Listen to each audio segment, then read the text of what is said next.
బండి సంజయ్ నిజంగానే మొగోడైనట్టయితే, నిజంగానే కేంద్ర హోంమంత్రి అయినట్టయితే, నిజంగానే నైతికత ఉన్నట్టయితే, దమ్ము ధైర్యం ఉన్నట్టయితే ఆ అడ్డమైన అధికారి ఎవడు, వాని పేరు ఎందుకు చెప్పట్లేవు బయటికి?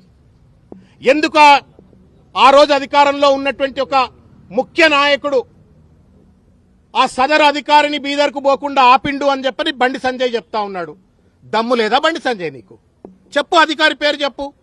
ఆ రోజు ఉన్నటువంటి ఒక ముఖ్య నాయకుడు ఎవడో వాడి పేరు చెప్పు.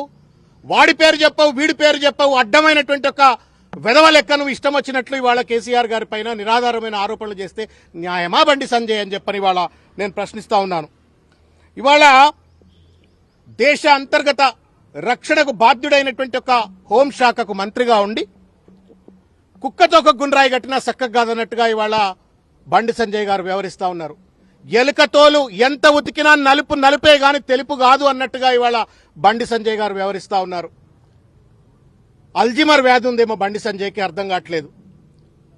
కరీంనగర్ కార్పొరేటర్ కాదు అయ్యా నువ్వు, కరీంనగర్ గల్లీ లీడరు కాదయా నువ్వు.